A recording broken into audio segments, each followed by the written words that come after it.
So enhancing positive behavior in the classroom is crucial for a successful learning environment. So a well-behaved classroom fosters a calm and focused atmosphere where students can learn effectively, minimizing disruptions and distractions. So when students feel safe and respected, they are more likely to engage in learning activities, fostering a welcoming and inclusive atmosphere. So promoting pro-social behaviors like cooperation, empathy, and respect helps students develop important social emotional skills that benefit them in all aspects of their lives. So furthermore, a positive classroom culture helps to prevent and resolve conflicts peacefully, teaching students to communicate effectively and work together towards common goals. So ultimately, enhancing positive behavior creates a more conducive learning environment for all students, enabling them to reach their full potential. To enhance positive behavior in the classroom, first is you need to develop classroom rules. Developing classroom rules is a crucial step in creating a positive and productive learning environment. So here are some key considerations. First is collaboration. So encourage student input and participation in the role-making process. So this fosters ownership and responsibility. So provide guidance and structure, ensuring roles are clear, fair, and developmentally appropriate. So the second one is focus on positive behavior. Praise roles positively, focusing on desired behaviors. For example, respect others instead of don't be respectful. So define specific expectations for each role, making them easy to understand and follow. So the third one is keep it concise. Aim for a small number of comprehensive roles that cover essential areas. So use clear and simple language that is easily understood by all students. So the fourth one is consistency and enforcement. Apply roles consistently and fairly to all students. Establish a clear and logical consequences for rule violations, emphasizing learning and growth. By following these guidelines, you can develop classroom rules that foster a respectful, productive, and engaging learning environment for all. So the second one is teaching routines and procedures. So here are the stages in teaching classroom routines and procedures to enhance positive behavior in the classroom. So first is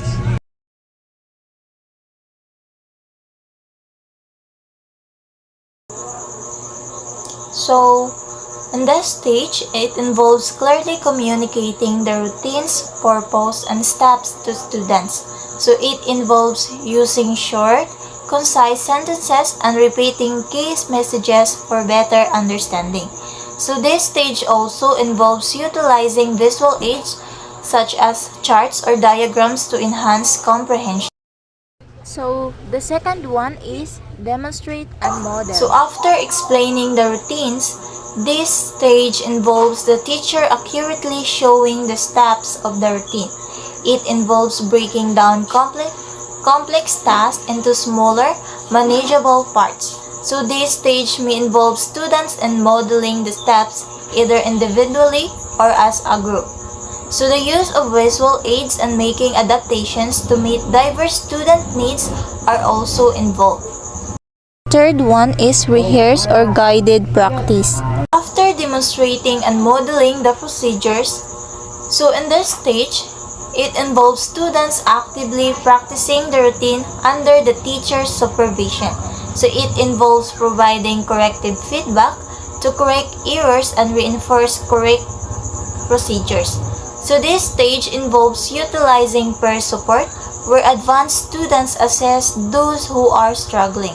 So it also involves providing prompts for students who forget steps and conducting practice sessions in various locations if the routine applies to multiple areas.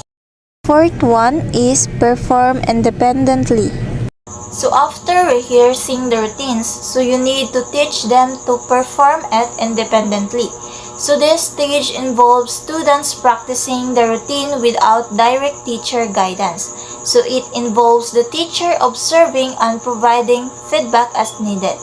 So this stage may involve advanced students role-playing or mentoring peers. It also involves encouraging students to self-assess their performance and arranging practice according to the routine's location. Giving clear and direct directions.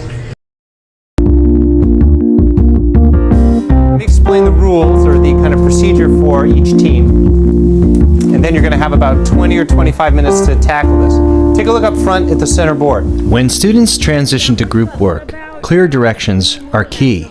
So looking for specifically steps 1 and 2, and then you can identify your next steps on your tracker and get to work. It is important that the class is silent to hear directions, and that directions are short and Bring simple. your problem, your pencil, and a clipboard down to the floor. What do you need to bring? It is often helpful to give logistical directions first, where to sit, whom to sit with, and give academic directions after groups are settled and ready to listen. I'd like you to label the following. We're going to do step number 1. So if you can, find the claim, circle it.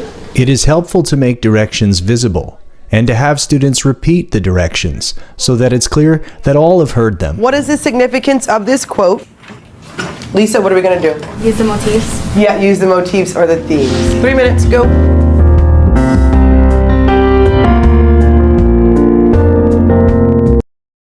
So the last one is use positive reinforcement.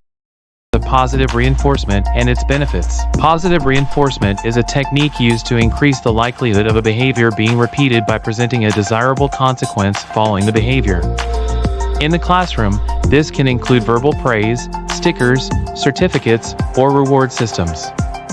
By using positive reinforcement, students feel valued, encouraged, and supported in their learning journey.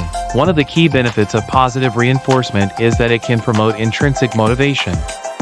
When students experience success, they are more likely to feel confident and motivated to continue learning. Additionally, positive reinforcement can help to build relationships between educators and students. When students feel supported and valued, they are more likely to connect with their teachers and engage in learning. It's important to note that there are different types of positive reinforcement, including tangible, social, and activity-based. Tangible reinforcement includes rewards like stickers or certificates. Social reinforcement involves praise and attention from peers or educators. Activity-based reinforcement involves opportunities to engage in preferred activities or games. When implementing positive reinforcement in the classroom, it's essential to be consistent and intentional. Educators should identify desired behaviors and provide specific feedback to students. It's important to celebrate small successes as well as big achievements. In summary, the role of positive reinforcement in the classroom is crucial. By focusing on positive reinforcement, educators can create a supportive and encouraging learning environment that promotes student success. By identifying desired behaviors, celebrating successes, and being intentional, educators can make a significant impact on their students' lives.